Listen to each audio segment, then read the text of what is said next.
Ele, oferecendo-se livremente à sua paixão, tomou o pão, deu graças, o partiu e o deu aos seus discípulos, dizendo: tomem e comam todos vocês. Este é o meu corpo, que é dado por vocês em sacrifício.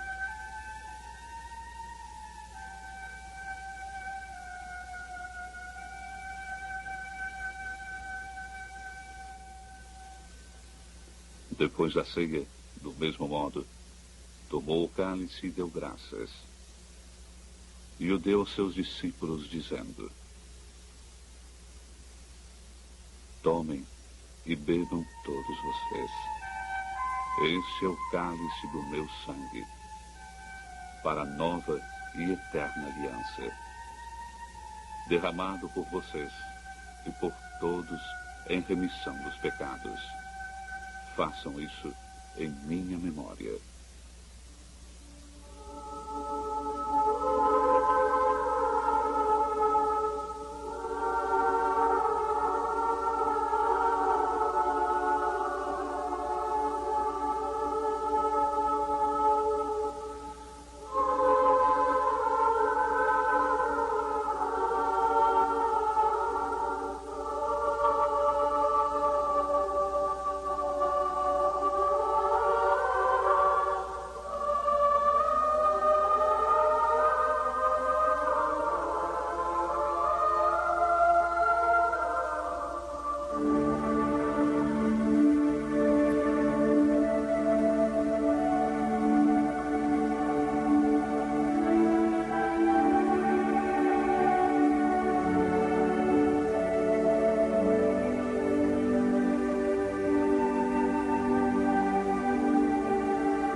Lanciano é uma bonita cidade da região do Abruzzo, na província de Chiesi. Estende-se sobre uma suave colina a 12 quilômetros do mar Adriático e é vigiada às suas costas pela massa possante da Maiella.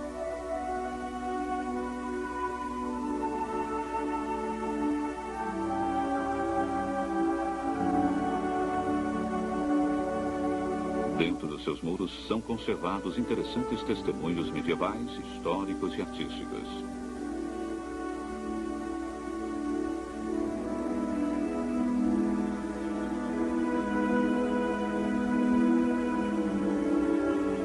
Condecorada com a medalha de ouro ao valor militar, Lanciano é famosa no mundo pelo milagre eucarístico, conservado por mais de 12 séculos na igreja de São Francisco.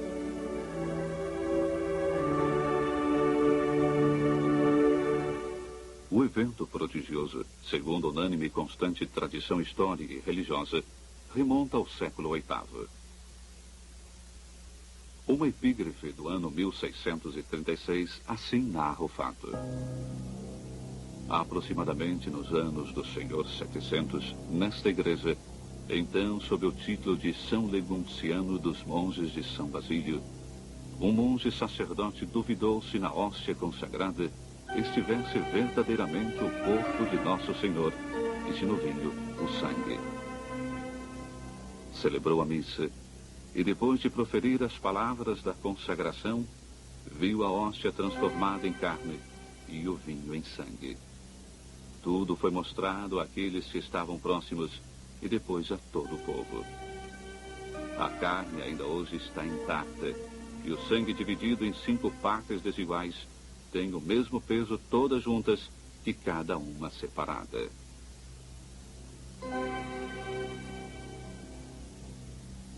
O texto, sintético e lapidário como um verbal, nos fornece os dados essenciais de um autêntico episódio de crônica.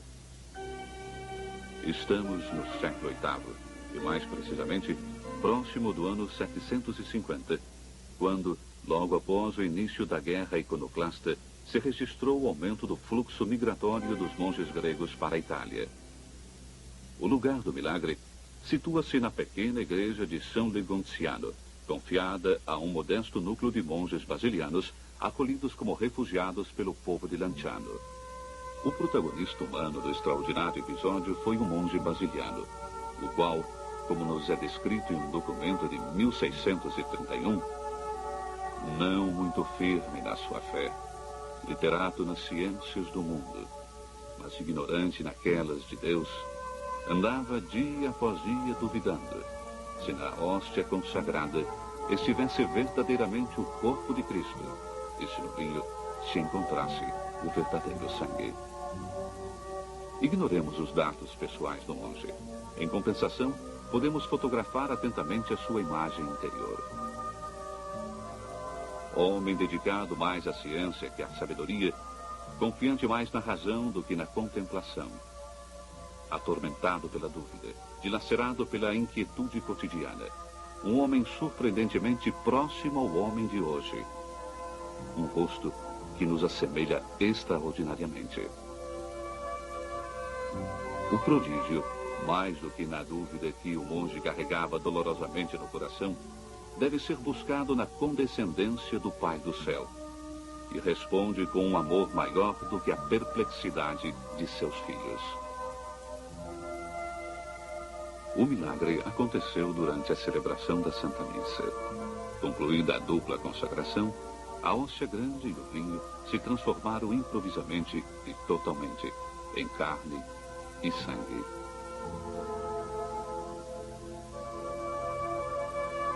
O monge, diante de tão grande e estupendo milagre, estampado e confuso, permaneceu por um certo tempo como transportado num êxtase divino, mas finalmente cedendo o temor à espiritual alegria que lhe enchia a alma, com o viso alegre, cheio de lágrimas, voltando-se para os que lhe estavam próximos, disse: ó felizes assistentes, aos quais o bendito Deus, para confundir a incredulidade minha, desejou revelar-se nesse santíssimo sacramento e tornar-se visível aos nossos olhos.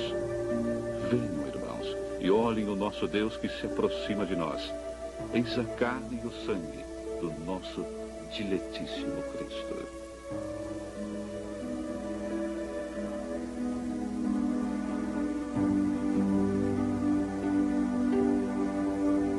Ainda hoje, milhares de pessoas acorrem para admirar esse sinal eloquente da fé da Igreja na Eucaristia. O santuário torna-se assim um centro de atração espiritual para todos aqueles que buscam Deus. Para todos aqueles que almejam encontrar, como um viajante perdido no deserto, a única água capaz de matar a sede do coração do homem.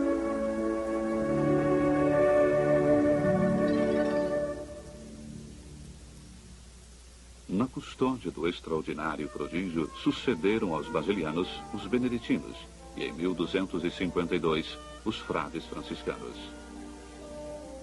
O bispo de Chiense, Landolfo Caracciolo, e o Papa Inocêncio IV confiaram a direção da pequena igreja de São Legonciano aos filhos do pobrezinho de Assis. Apoiados e sustentados pelo fervor popular, os frades franciscanos construíram um novo templo, dedicado a São Francisco, em simetria ao lado superior e adjacente da já arruinada igreja, onde, em 1258, transferiram as santas relíquias eucarísticas.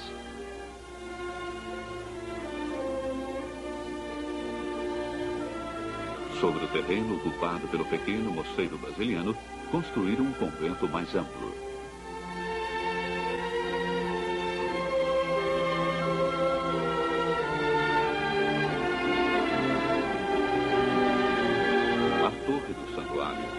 Realizada em 3 períodos diferentes, recebeu nos últimos anos várias restaurações que visavam dar luz e respiro a toda a Praça do Plebiscito. A cúspide remonta ao século XVIII e termina em forma de cúpula octagonal, com a abóbada recoberta com azulejos esmaltados e pintados. A fachada conserva o estilo original na forma retangular, com portal gótico.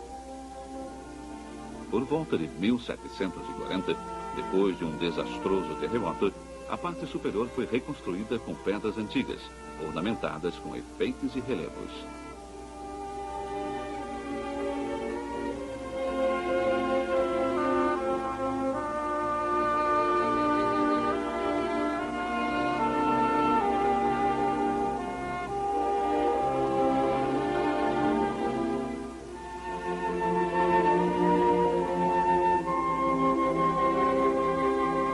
O portão em bronze, obra de Tommaso Gismondi, apresenta cenas e símbolos relativos ao mistério eucarístico.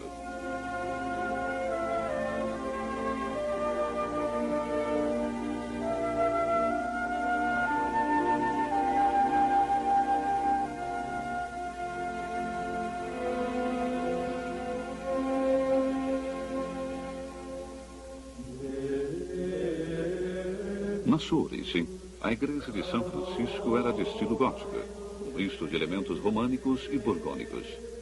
O interior, com uma só nave, foi depois transformado em barroco no século XVIII.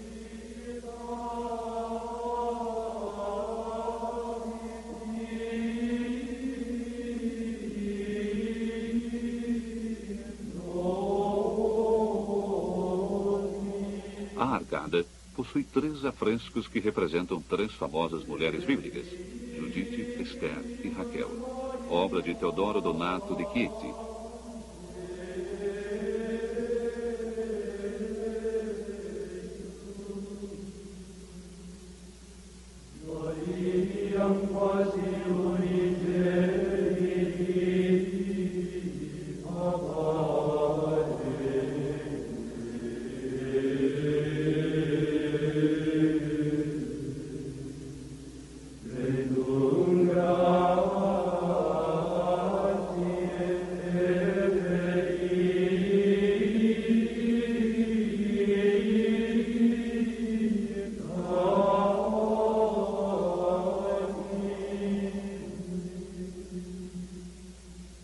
As demais têmperas, decorações, enfeites e vitrais são do padre Giovanni Lerario, franciscano conventual, que ali trabalhou de 1956 a 1958.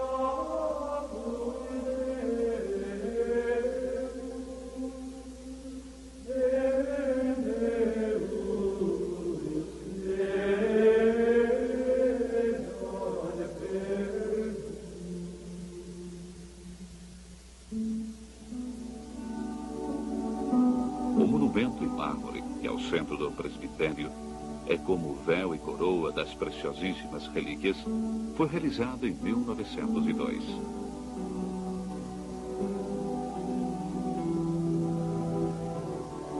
Quatro colunas delicadamente trabalhadas sustentam o baldaquino que cobre o pequeno trono das Santas Relíquias.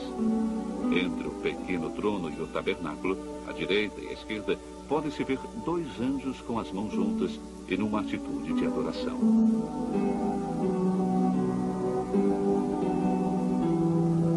Mais abaixo, sobre o plano da mesa do altar, existem 2 estátuas simbólicas que representam a fé e a caridade.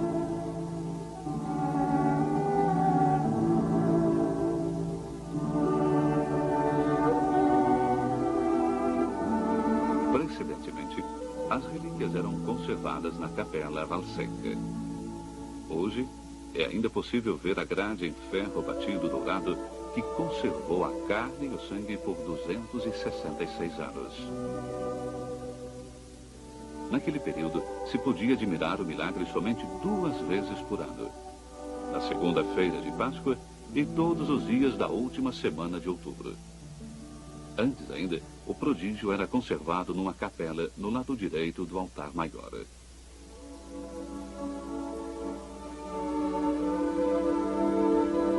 A custódia das Santas Relíquias foi confiada a um artístico relicário, composto por 2 elementos.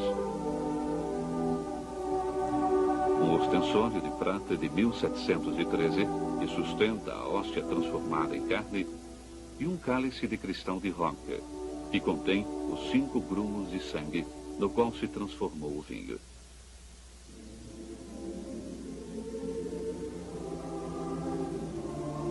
Chega-se para admirar o inestimável tesouro eucarístico subindo a escada que se encontra atrás do altar maior.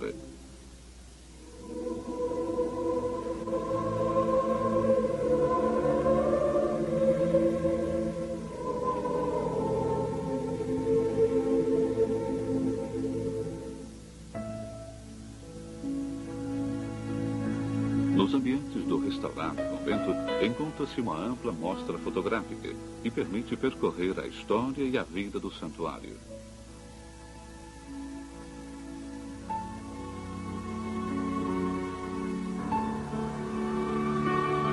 Existe também uma livraria onde se podem comprar livros, videocassetes e recordações relativos ao milagre.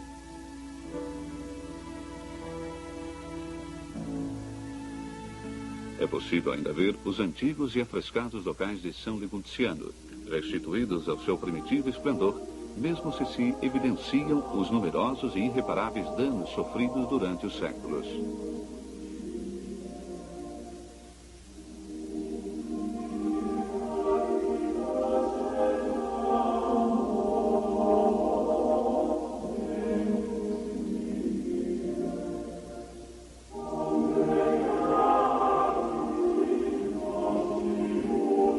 Os frades conventuais tiveram que abandonar o santuário no dia 7 de agosto de 1809, depois das leis reversivas napoleônicas. O monsense que se prolongou até o dia 20 de agosto de 1952, quando, a convite do arcebispo Benigno Luciano Migliorini, os franciscanos, com imensa alegria, retornaram a Lanciano. De volta a administrar a igreja de São Francisco, os filhos do seráfico pai de Assis, com paciência e empenho, se empenharam a dar novamente vigor e esplendor ao santuário.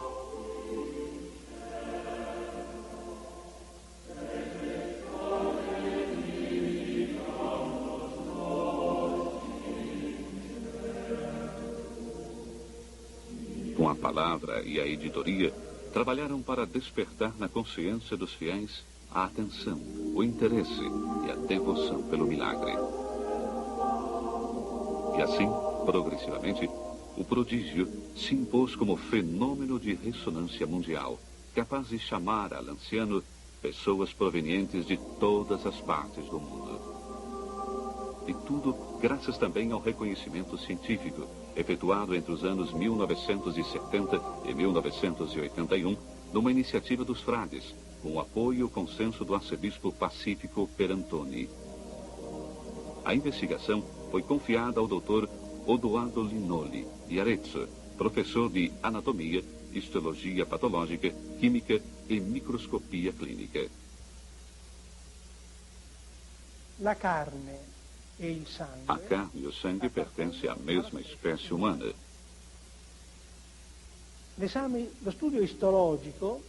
O estudo histológico nos permitiu definir, já no exame de 1971, a presença de um tecido do miocárdio. A carne representa, então, um fragmento de coração. No exame de 1981, isto é, depois de 10 anos, resultaram presentes também endocárdio e um ramo sutil do nervo vago. Então, tratava-se verdadeiramente de um coração.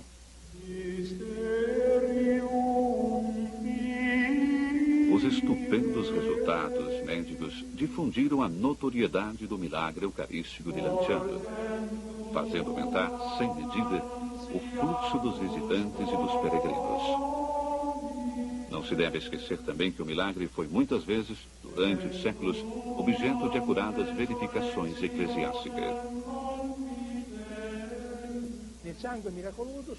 No sangue milagroso foram fracionadas as proteínas com o normal método da eletroforese sobre acetato de celulose. Foram encontrados valores que se inserem na situação normal, mas o perfil do conjunto varia notavelmente em relação à norma.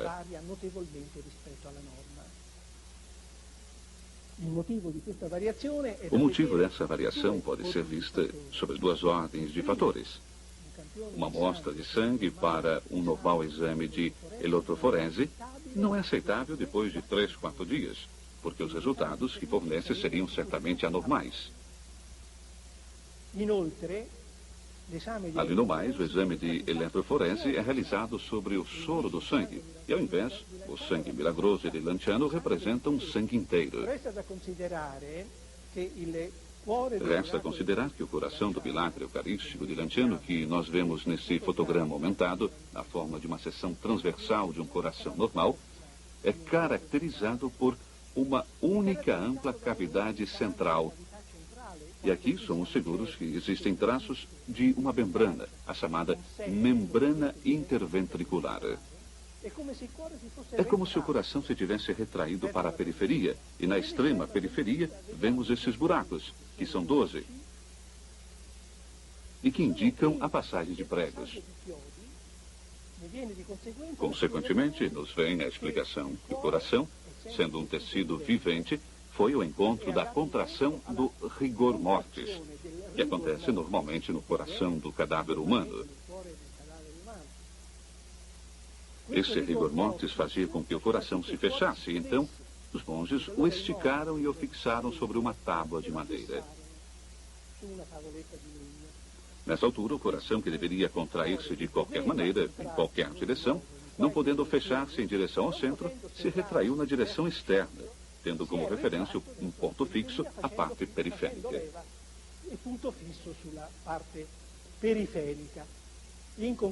Em conclusão, o milagre eucarístico de Lanciano compõe-se de uma carne miocárdio e de um sangue de natureza humana.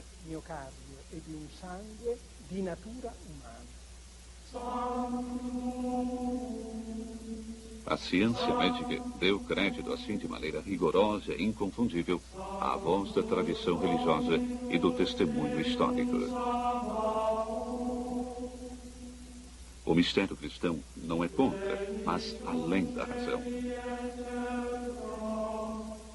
A verdadeira ciência reconhece com lealdade que existem fatos que superam as experiências e que a verdade científica não é toda a verdade. Existe um espaço imenso para a fantasia do Criador. Certamente, o milagre não dá a fé.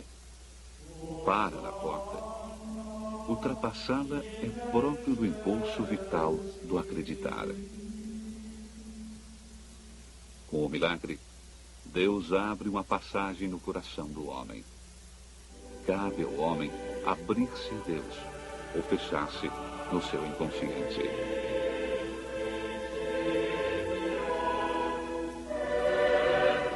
O milagre eucarístico é uma referência obrigatória e connatural ao sacramento da Eucaristia. A sua contemplação só pode traduzir-se em uma mais sentida e sólida piedade eucarística. Confirmação da verdade. É necessário saber passar do sinal milagroso ao milagre da presença real de Cristo no Santíssimo Sacramento. A Eucaristia é, por excelência, o sacramento da fé. No centro da fé cristã, de fato, encontra-se o mistério pascal de Cristo. Cristo morreu pelos nossos pecados. Cristo ressuscitou para a nossa salvação. A sua morte é o testemunho supremo do seu amor.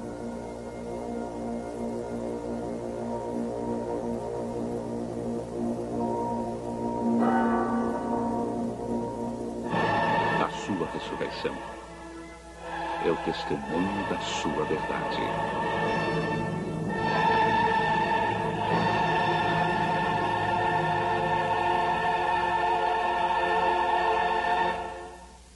Então, Cristo, instituindo a Eucaristia, confiou à sua Igreja o memorial da sua Páscoa. Na celebração eucarística, toda a Igreja é chamada a entrar no movimento pascal do seu Senhor. A nossa participação no corpo e no sangue de Cristo nos faz ser uma só coisa com Ele. A Eucaristia pede à esposa, à Igreja, de tornar-se pão dividido, vinho derramado para a salvação do mundo, precisamente como fez o esposo, o Cristo.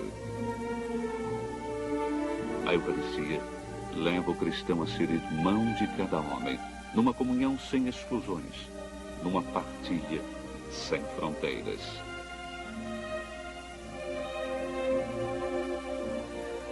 A caridade fraterna é o nome próprio do homem eucarístico. Ao façam isso em minha memória, está estritamente ligado como o formar uma unidade indivisível, o eu dei o exemplo, para que vocês façam o mesmo que eu fiz.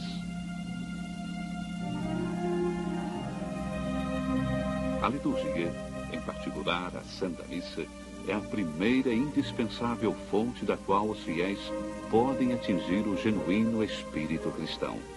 O rito deve passar da memória à imitação e estender-se na vida. O milagre eucarístico de Lanciano é atual, não somente pela confirmação autorizada da recente verificação científica, mas também e sobretudo porque remete o fiel à Eucaristia, fonte, centro e vértice da identidade e piedade cristã.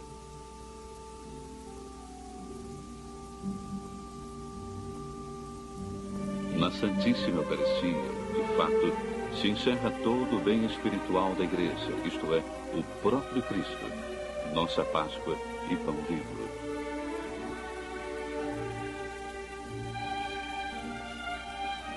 Então, o milagre eucarístico de Lanciano é uma missa jamais terminada, uma maravilha jamais descorada, um rasgão no véu do mistério, um prodígio que ainda hoje enche os olhos de estupor. É uma força, além de um sinal, deixada por Cristo na sua passagem por Lanciano, jamais dispersa. Uma realidade física, perceptível, na qual são recolhidos o som da sua voz e o vibrar dos seus sentimentos, o palpitar do seu coração e o sinal luminoso vindo do infinito, para que não fique interrompido o diálogo entre o céu e a terra.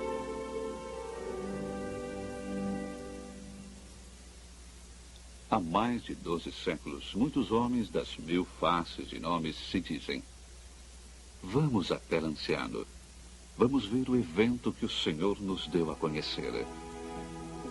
A sua notícia e o seu anúncio são difundidos por toda a terra. Como os personagens evangélicos do primeiro Natal, milhares e milhares de peregrinos se colocam a caminho para vir ver e para adorar o Senhor. E, ao ver as prodigiosas relíquias eucarísticas, todos provam uma grandíssima alegria. Abertas as portas dos seus corações, oferecem a Deus o ouro da sua piedade, o incenso da sua oração e a mirra das suas dúvidas, dos seus cansaços, das suas penas.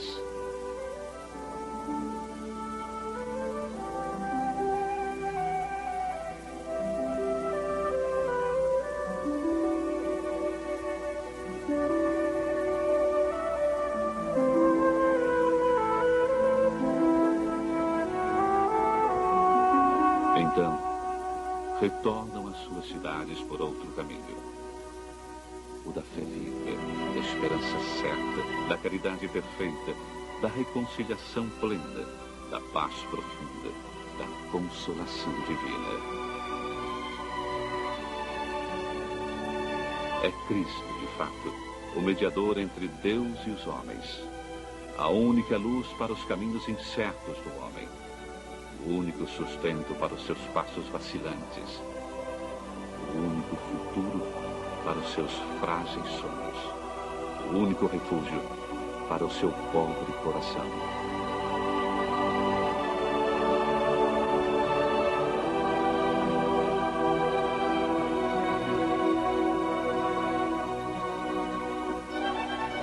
O milagre eucarístico de Lanciano é como o eco do grande anúncio evangélico. Deus é Pai. Deus é Emmanuel. Deus é amor. E vocês são todos irmãos. A única mensagem que pode encher de alegria a face da terra para o terceiro milênio. A única boa notícia que faz jubilosa a história, dando-lhe sentido, cor e sabor. É o coração do anúncio da igreja. É o conteúdo da nova evangelização. Glória a Deus, no alto dos céus, e paz na terra aos homens por ele amados.